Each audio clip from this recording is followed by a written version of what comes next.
আসসালামু আলাইকুম বন্ধুরা, ওয়েলকাম টু মিস্টার ফিজিক। সবাইকে ঈদের শুভেচ্ছা।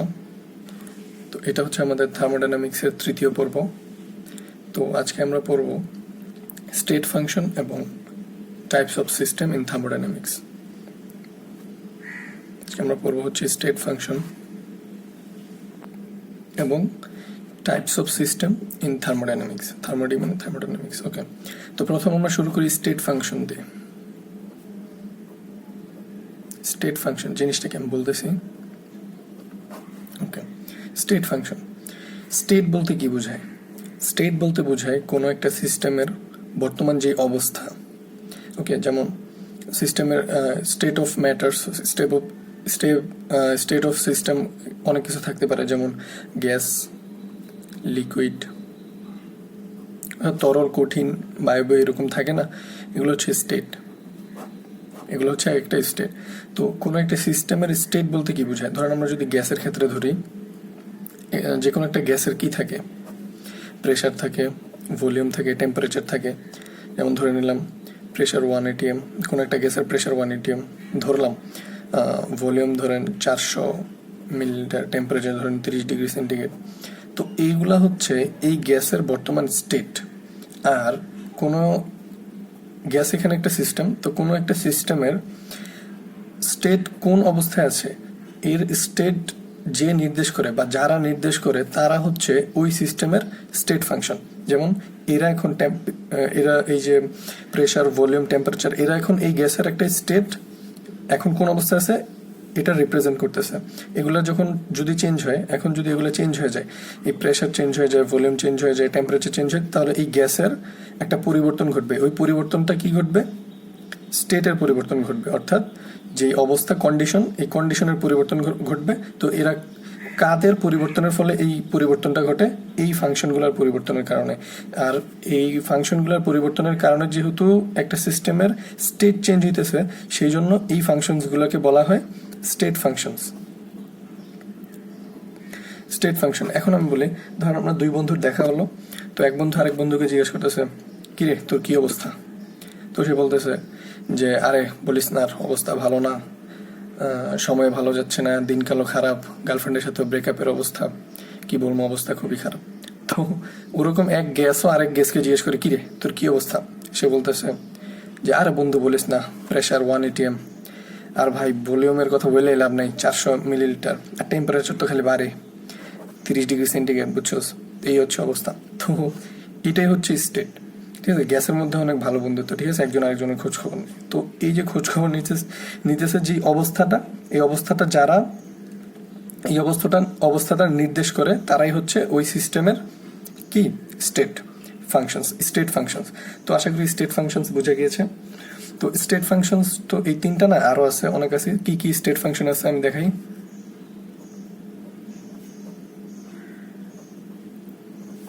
স্টেট ফাংশনস প্রথমত থাকে pressure, volume, temperature, most importantly internal energy.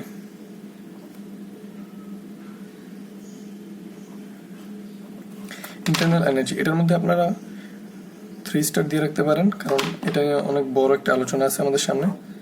ওকে, তারপর হচ্ছে এন্ট্রপি। হ্যাঁ, এন্ট্রপি ইম্পর্টেন্ট, এগুলো নিয়ে অনেক বড় বড় ক্লাস আছে।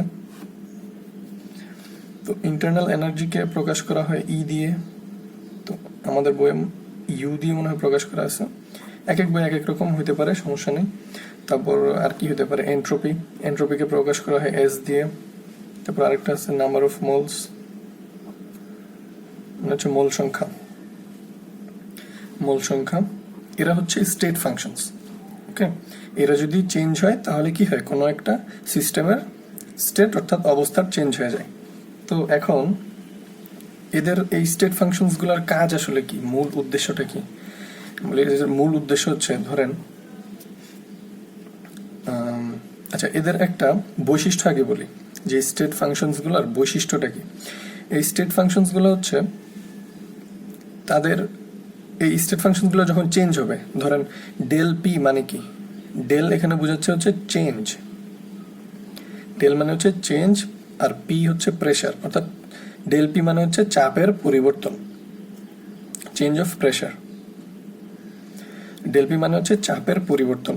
এখন এই পরিবর্তনটা কিভাবে হয়, আমরা সামনে যখন ইকুয়েশন অনেক সূত্রের যে প্রমাণ করব, তো ওগুলোর সময় কিন্তু বেশিরভাগই আমাদের del P, D P, D T, del E, D E এরকম, তারপর হচ্ছে ডেল কিউ, এইসব অর্থাৎ সব কিছুতে আমরা ব্যবহার করবো হচ্ছে ডেল অথবা ডি, অর্থাৎ চেঞ্জ ইন এভরিথিং। এই চেঞ্জ নিয়ে আমরা কথা বলবো, ঠিক আছে? তো এই জন্য আমাদের del P, change of pressure, এটা জানা দরকার। এই যে স্টেট ফাংশনসগুলো এগুলোর মধ্যে যে চেঞ্জ আসবে ওই চেঞ্জ সম্পর্কে জানা উচিত। তো স্টেট ফাংশনসগুলো চেঞ্জ কিসের উপর ডিপেন্ড করে? স্টেট ফাংশনসগুলো চেঞ্জ ডিপেন্ড করে শুধুমাত্র ফাইনাল কন্ডিশন অ্যান্ড ইনিশিয়াল কন্ডিশনের উপর।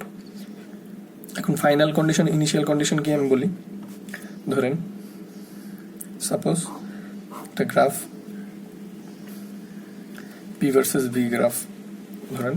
তো এখানে একটা এখানে একটা পাথ হচ্ছে এরকম, আর একটা পাথ হচ্ছে এরকম, দুই গ্রাফ। ওকে, আমি একটা দিয়ে দেখাই দিলাম। ধরেন এটা হচ্ছে পাথ 1, এটা পাথ 2। ওকে, তো যদি এখান থেকে আমি বলি এখন যে এই পাথ থেকে চেঞ্জ ইন প্রেশার কি হবে, তো এইখানে দেখেন এইটা হচ্ছে তার ইনিশিয়াল কন্ডিশন।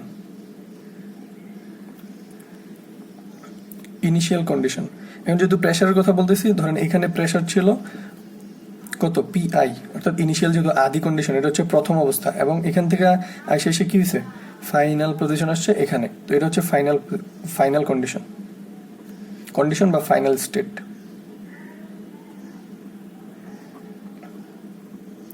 ওকে, তো আমি যদি বলি এখানে চেঞ্জ ইন পি কি হবে, এটা হবে শুধু ফাইনাল এবং ইনিশিয়ালের বিয়োগফল। যেমন যদি বলি চেঞ্জ ইন পি কি হবে, final pressure minus initial pressure. যদি বলি চেঞ্জ ইন ভলিউম কি হবে, same, final volume minus initial volume. এইটা হবে change in V, change in P. কেন? কারণ এগুলো হচ্ছে স্টেট ফাংশনস, আর স্টেট ফাংশনস কি করে, শুধুমাত্র ফাইনাল পয়েন্ট অ্যান্ড ইনিশিয়াল পয়েন্টের উপর ডিপেন্ড করে। এটা কিভাবে গেছে ওটা দেখার কোনো দরকার নেই, কারণ এখানে এক নাম্বার যেই পাথ, রাস্তা পাথ একই, তো এক নাম্বার যেই পাথ, এই পাথের ক্ষেত্রে প্রেশারের যে চেঞ্জ, এই প্রেশারের চেঞ্জ যা হবে, দুই নাম্বার যে পাথ ওইটার জন্য সেম হবে। কেন? কারণ এদের ফাইনাল এবং ইনিশিয়াল পয়েন্ট সেম। এটা কোন রাস্তা দিয়ে গেছে, কিভাবে গেছে, ওইটা কোনো ম্যাটার করে না। কাদের ক্ষেত্রে? শুধুমাত্র স্টেট ফাংশনসদের ক্ষেত্রে এটা কোনো ম্যাটার করে না যে এরা নাম্বার 1 অর্থাৎ এই পাথ দিয়ে গেল না ওই পাথ দিয়ে গেল। এদের সবার আসল কথা হচ্ছে এরা কোন পয়েন্টে গেল, কন্ডিশনটা হচ্ছে এদের এখানে ভ্যারি করে। তো স্টেট ফাংশনস বোঝা গেছে আশা করি। তো এখানে যদি বলতাম এখন যে এখানে চেঞ্জ ইন টেম্পারেচার কি হবে, final temperature minus initial temperature. Change in internal energy কি হবে, final internal energy minus initial internal energy. তো এরা হচ্ছে স্টেট ফাংশনস। ওকে, তো স্টেট ফাংশনসের আরেকটা ব্যবহার আমি দেখাই। আচ্ছা, তো স্টেট ফাংশনের আরেক যে ইম্পর্টেন্ট, এতক্ষণ স্টেট ফাংশন কেন বুঝালাম ওটার আসল কারণটা আসি। ধরুন একটা প্রসেস, এখানে সাইক্লিক প্রসেস।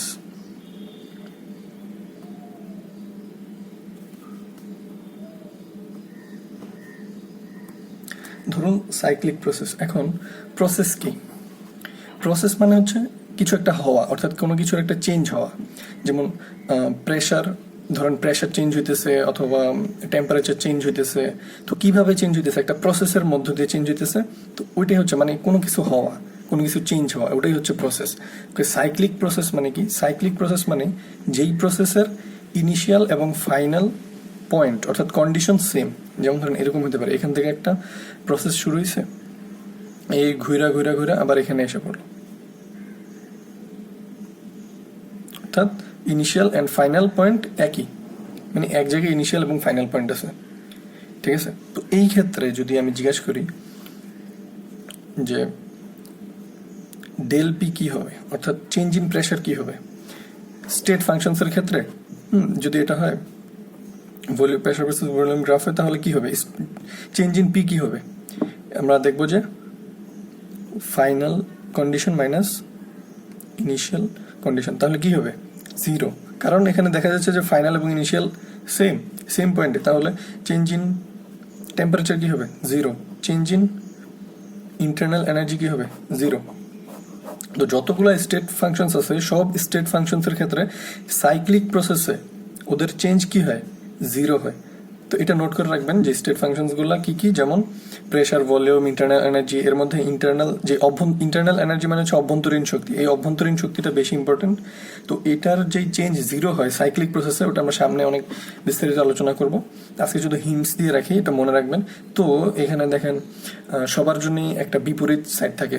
ছেলেদের জন্য মেয়ে আছে, তারপর জগার জন্য মগা আছে, রোমিওর জন্য জুলিয়েট, এরকম। তো স্টেট ফাংশনসের জন্য কি আছে? স্টেট ফাংশনসের জন্য আছে হচ্ছে পাথ ফাংশনস। জগা মগা কে স্যার? আচ্ছা, তো পাথ ফাংশনস আছে। পাথ ফাংশনস হচ্ছে 2টা মাত্র, এটা খুবই ইম্পর্টেন্ট, এটা মনে রাখতে হবে যে হিট এবং ওয়ার্ক, তাপ এবং কাজ, এরা হচ্ছে পাথ ফাংশনস। এখন স্টেট ফাংশনস তো দেখলাম আমরা যে সাইক্লিক প্রসেসে কি করে, এরা যে ইনিশিয়াল পয়েন্ট আর ফাইনাল পয়েন্ট ওরা কিভাবে গেছে ওইটা দেখার দরকার নেই, ওর কাজ হয়েছে কিনা, ঠিক আছে? ওদের কাজ দরকার, কিভাবে হয়েছে ওইসব দেখার দরকার নেই, কাজ কোনটা হয়েছে ওইটা দেখবে, ওর মধ্যে ডিপেন্ড করে, অর্থাৎ ফাইনাল এবং ইনিশিয়াল শুধু পয়েন্টের মধ্যে ডিপেন্ড করে। কিন্তু হিট এবং ওয়ার্ক এরা খুবই অ্যাটেন্টিভ, ওকে? এরা কি করে পুরো পাথ কিভাবে হয়েছে, খুঁটি নাটি সব জায়গায় ওরা ডিপেন্ড করবে। যেমন এদের ক্ষেত্রে যদি হইতো, তাহলে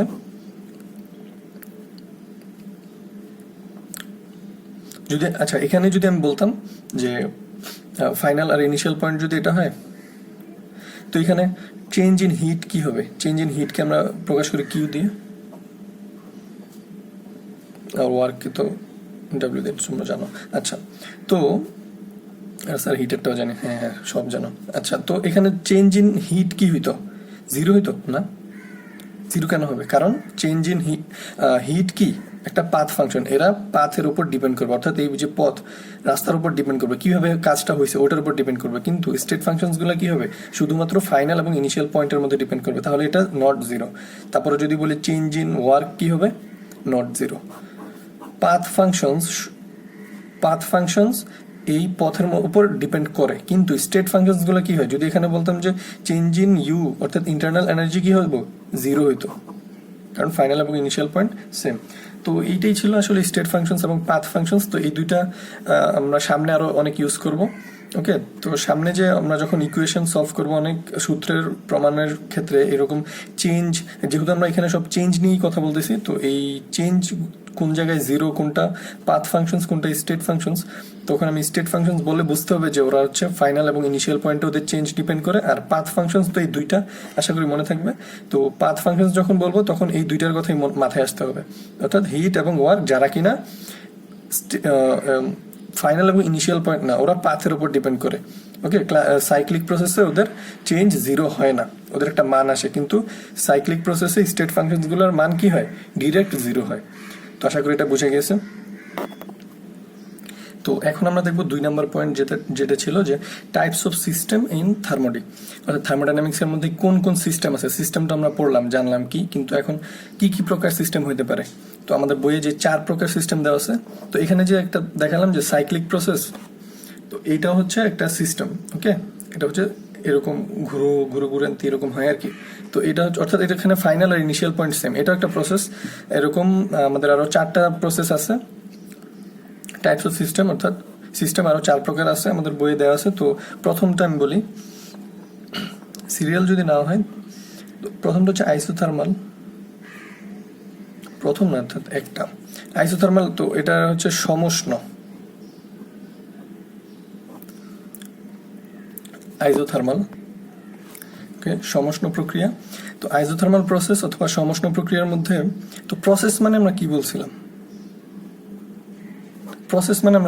যে কোনো কিছু হওয়া, কোনো একটা কোনো কিছু যখন হয়, চেঞ্জ হয়, তখন কি হবে?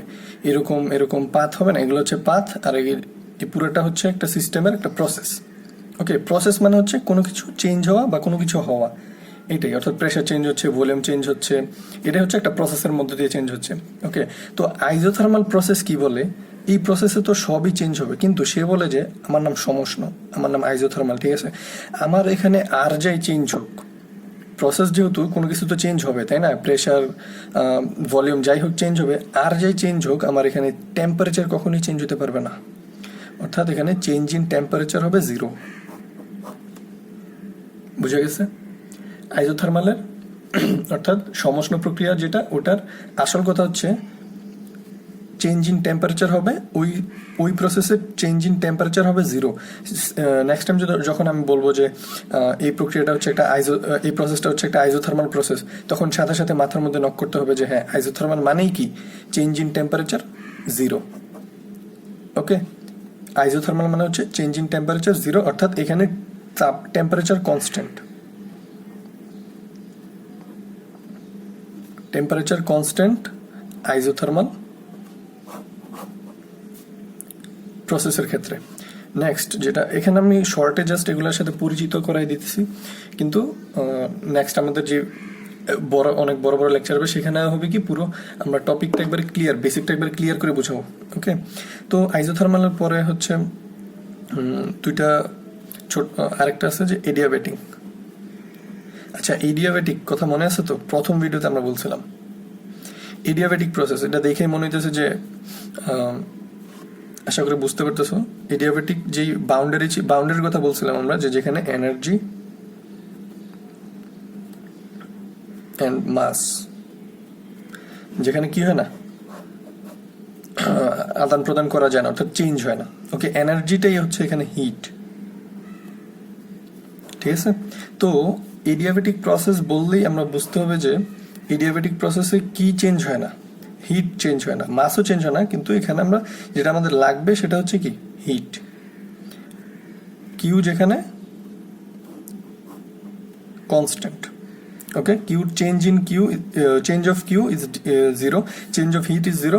তো তার মানে হচ্ছে এই এডিয়াবেটিক প্রসেস, অথবা আমাদের বইয়ে কি লেখা আছে, রুদ্ধতাপীয় প্রক্রিয়া। তো এই রুদ্ধ তাপ, অর্থাৎ তাপ রুদ্ধ করে দিছে, অর্থাৎ চেঞ্জ ইন হিট 0।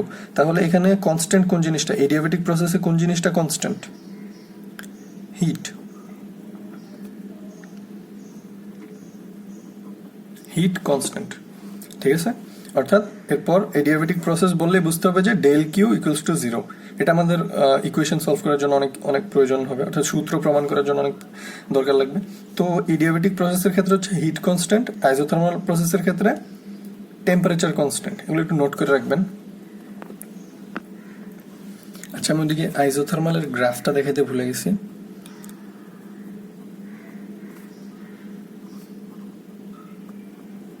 আচ্ছা, আইজোথার্মাল প্রসেসের যে গ্রাফ, তো আইজোথার্মাল প্রসেসে আমাদের শর্ত কি, যে ওইখানে টেম্পারেচার কনস্ট্যান্ট।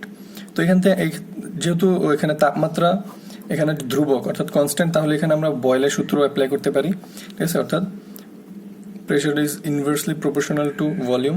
তো এই সূত্র ব্যবহার করলে এর গ্রাফটা ঠিক ওরকমই হবে। এটা হবে একটা, এটা হবে আয়তাকার অধিবৃত্তের মতো এরকম। আর এডিয়াবেটিক প্রসেস অর্থাৎ রুদ্ধতাপীয় প্রক্রিয়ার যেই গ্রাফ হবে সেটাও প্রায় সেম, কিন্তু ওইটা হবে আরেকটু স্লো, ওইটার যেই গ্রাফটা হবে ওটা হবে আরেকটু খাড়া, তার একটু এরকম ধরেন এইরকম হবে। ওকে, ধরেন যদি হয় এটা, যদি হয় আইজোথার্মাল তাহলে এইটা হবে এডিয়াবেটিক, এটা যদি হয় আইজো এটা হবে এডিয়া। ধরেন যদি আপনাকে পরীক্ষাতে এরকম আসতে পারে এমসিকিউতে, যে দেওয়া থাকলো যে এই দুইটা যদি একই প্রসেস হয়, দুইটা যদি প্রসেস হয়, দুইটা যদি আলাদা আলাদা প্রসেস হয়, এটা প্রসেস এ এটা প্রসেস বি, তাহলে কোনটা কোন প্রসেস বলতে হবে, যে কোনটা কোন প্রসেস। তাহলে এখান থেকে দুইটা দেখেই বুঝতে পারবেন যে এটা আইজো আর এটা এডিয়াবেটিক। কেন? কারণ এটা হচ্ছে এই স্লোপটা থেকে এই স্লোপটা অনেক খাড়া বেশি। এখন এই স্লোপটা থেকে এটা কত গুণ খাড়া, এটা আমরা সামনে অনেক ডিটেলসে পড়বো, যে গামা গুণ খাড়া, গামা গুণ খাড়া। এই আইজোথার্মাল থেকে এডিয়াবেটিক প্রসেসটা গামা গুণ বেশি খাড়া, ঠিক আছে। আমাদের বইয়ের মধ্যে শুধু লেখা আছে যে হ্যাঁ আইসোথার্মাল হচ্ছে সমষ্ণ রেখার চেয়ে রুদ্ধতাপীয় রেখা বেশি খাড়া, ঠিক আছে। অর্থাৎ আইসোথার্মাল থেকে এডিয়াবেটিক বেশি খাড়া, কিন্তু কত গুণ খাড়া, এটা হচ্ছে গামা গুণ খাড়া, ঠিক আছে। কিভাবে গামা কিভাবে আসলে এসব আমরা ডিটেলসে দেখাবো, ওকে, চিন্তার কোনো কারণ নেই। আচ্ছা, তো আইসোথার্মাল প্রসেসের আর রুদ্ধতাপীয় প্রক্রিয়ার গ্রাফটা আমরা দেখলাম, স্লোপটা কীরকম হয়। এবার আমরা দেখি হচ্ছে